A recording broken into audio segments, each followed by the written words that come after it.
दोस्तों, first BSSC inter mains result और counselling का इंतज़ार आप सब लोग कर रहे थे। कई दिनों से नोटिस का वेट कर रहे थे ऑफिशियल साइट पे। कोई नोटिस नहीं आया, लेकिन आज संडे था, एक साथ 3 ताबड़तोड़ नोटिस आता है और ये नोटिस आते ही बीएसएससी स्टूडेंट के जितने भी उम्मीदवार थे जिनका रिजल्ट हो चुका था, उनके लाइफ में एक तरह से भूचाल आया है। और ये भूचाल क्या आया है, इस तीनों नोटिस का आगामी कितना प्रभाव पड़ने वाला है, ना सिर्फ merit, overall result, final selection, joining, हर एक चीज़ पर हम लोग जानने की कोशिश करेंगे।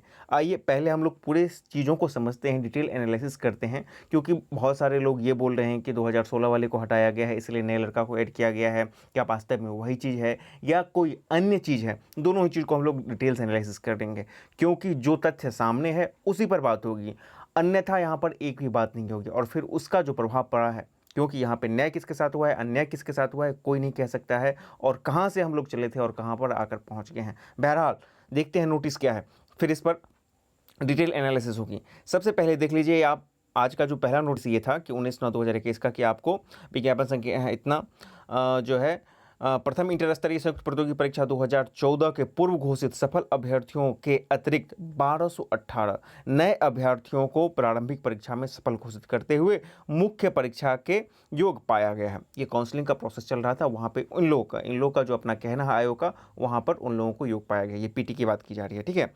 ऐसे अभ्यर्थियों से मुख्य परीक्षा हेतु ऑनलाइन आवेदन दिनांक 20/9/2021 यानी कल से प्रारंभ होगा और 4/10/2021 तक प्राप्त किए जाएंगे, ठीक है ना। शीघ्र ही मुख्य परीक्षा का आयोजन किया जाएगा। 1218 लोगों को आयोजित करना है परीक्षा का, ठीक है। मुख्य परीक्षा के उपरांत संबंधित अभ्यर्थियों के लिए शारीरिक जांच माप परीक्षा, टंकन एवं आशुलेखन परीक्षा आयोजित की जाएगी। उक्त सारी प्रक्रिया अक्टूबर 2021 में संपन्न करवा ली जाएगी। ये बीएसएससी का अपना दावा है।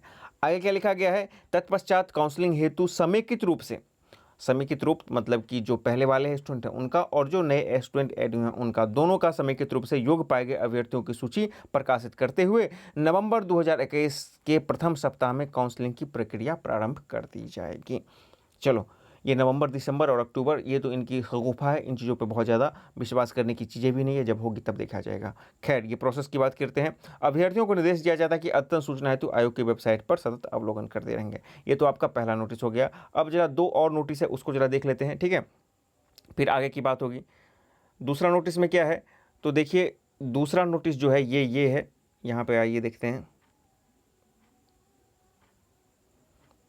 थोड़ा सा। हाँ, अब दूसरा नोटिस ये है, चलिए इसमें बहुत डिटेल से बताया गया है कि प्रथम इंटर स्तरीय संयुक्त प्रतियोगी परीक्षा 2014 के आधार पर 13,120 पदों के रिक्तियों के लिए प्रकाशित आवेदन को मतलब कि अभ्यर्थियों से ऑनलाइन आवेदन प्राप्त किया गया था।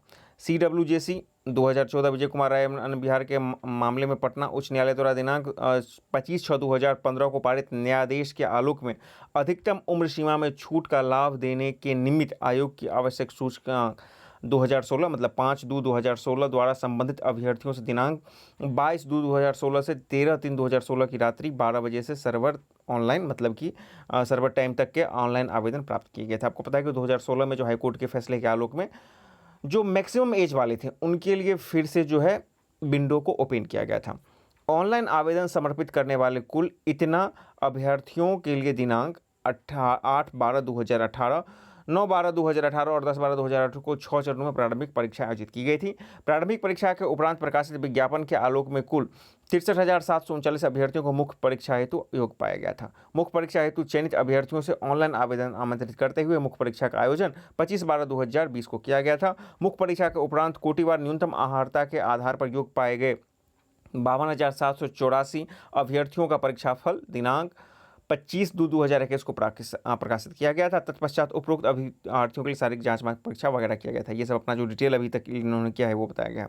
काउंसलिंग हेतु अभ्यर्थियों की सूची तैयार करने में यह तथ्य परिलक्षित हुआ, अभी जो वर्तमान में जो काउंसलिंग का प्रोसेस ये लोग कर रहे थे, आयोग की आवश्यक सूचना ज्ञापांक इतना दिनांक 5/2/2016 के आलोक में आवेदन समर्पित करने वाले अभ्यर्थियों के डाटाबेस की तकनीकी त्रुटि के कारण बिहार राज्य के आरक्षित कोटि के अभ्यर्थी आरक्षण तथा उम्र सीमा में छूट का लाभ प्राप्त करने से वंचित हो गए थे। ये किस चीज़ की बात की जा रही है, यही जो है पूरे इस तीनों मतलब जो नोटिस है उसका सार है, और यहीं से स्पष्ट हो जाएगा कि वास्तव में 2016 वालों को हटाया जा रहा है या नए लड़कों को ऐड किया जाता है। क्योंकि अब भाई तो बहुत उड़ रही हैं, इस तरह का लोग मतलब धड़ल्ले से बोल रहे हैं कि 2016 वालों को हटाया गया है तो नए लड़कों को ऐड किया गया है, इसीलिए रिजल्ट आया है। लेकिन वास्तव में क्या वही बात है, ये चीज़ को फिर से समझिए। यहाँ पे बताया गया है कि इतना के आलोक में जो फिर से फॉर्म का रीओपन हुआ था, मतलब कि हाई एज वालों को सर्वर को फिर से ओपन किया गया था कि आलोक में आवेदन समर्पित करने वाले अभ्यर्थियों के डाटाबेस की तकनीकी त्रुटि के कारण।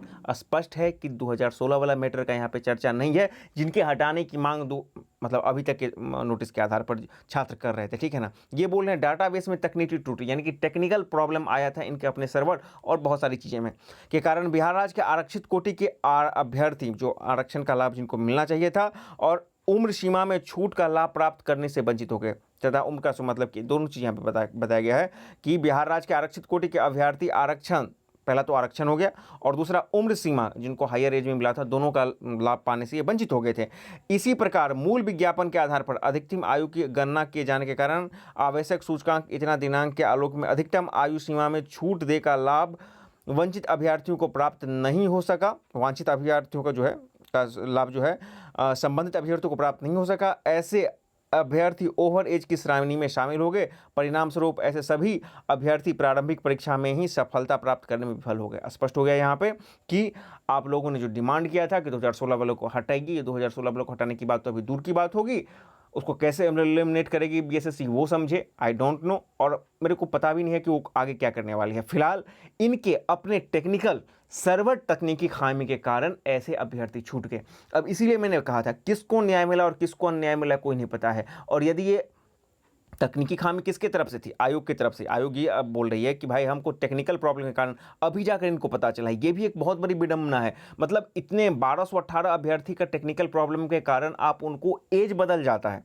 ये देखिए मैं बहुत ही बेसिक चीज़ की बात कर रहा हूँ।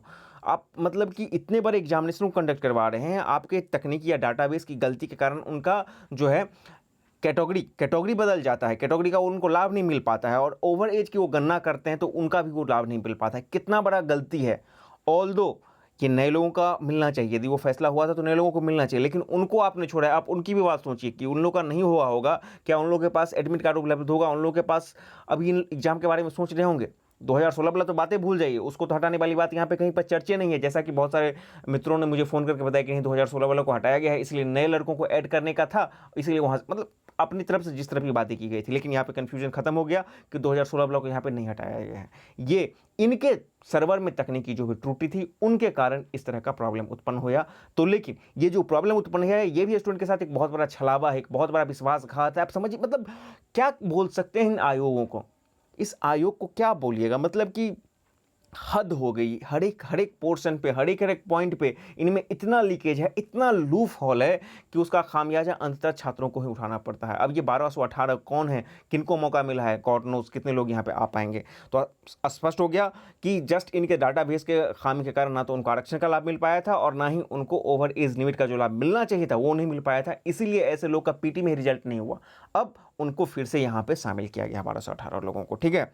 आयोग द्वारा सम्यक विचारों उपरांत यह निर्णय लिया गया कि नियमों के आलोक में डाटाबेस की तकनीकी त्रुटियों यथोचित प्रक्रिया अनुसार सुधार तथा अधिकतम आयु की गणना आयोग की आवश्यक सूचकांक इतना के आलोक में करते हुए प्रारंभिक परीक्षा में परीक्षाफल को संशोधित किया जाता है। संशोधन के उपरांत 1218 नए अभ्यर्थी परीक्षा फल में प्राप्त किए गए हैं, परीक्षा हेतु योग पाए गए हैं। नए सफल 1218 अभ्यर्थियों का अनुक्रमांक आरोही क्रम यहाँ पे दिया गया है। अब इन्हीं का यहाँ पे दिया गया है।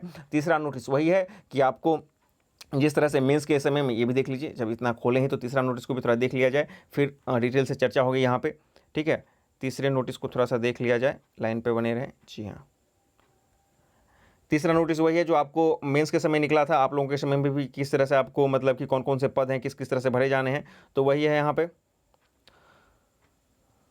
ये आपको जो जिस समय जो मेंस के समय जो आपने भरा था वही आपको कितना कितना फीस है, कितना कितना आरक्षण है, कौन कौन पद है, वही आपको कौन कौन पद के अनुसार करना है, तो वह है इन लोगों को भरना है।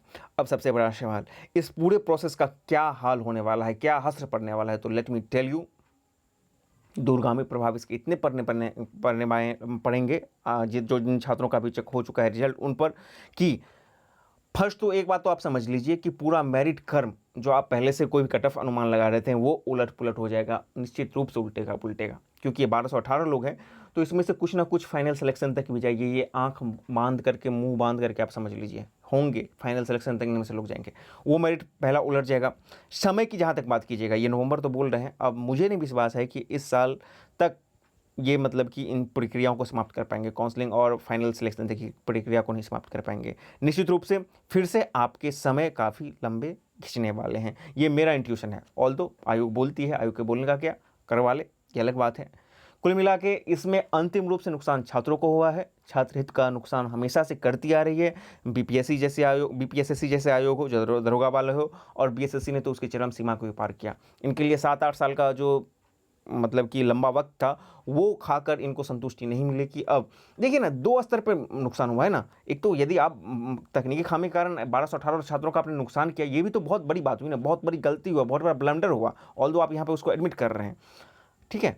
पहली बात ये हो गई। और दूसरी बात, जो लंबा समय बीत रहा है, जिनका रिजल्ट हो चुका है, जो आस में बैठे हुए थे, उनका क्या। दोनों ही स्थितियां बहुत ही खराब है। बहरहाल ये परिस्थिति आप लोगों के सामने में है। अब जो आप जिस चीज़ से डर रहे थे कि इंतजार इंतजार इंतजार, अब वो इंतजार की घड़ी आपके लिए कितनी लंबी है वो तो आप खुद समझ सकते हैं। अब बाहों का दौर भी बहुत सारा गर्म है, बहुत सारे बोलते हैं सेटिंग वेटिंग, लेकिन अब इसमें कुछ कहने के लिए रहा ही नहीं। बोर्ड ने स्पष्ट किया है यहाँ पे कि ये त्रुटि उनकी खामी के कारण हुआ है, लेकिन अब जो भी होगा आयोग के हाथ में ही सब कुछ है फिलहाल।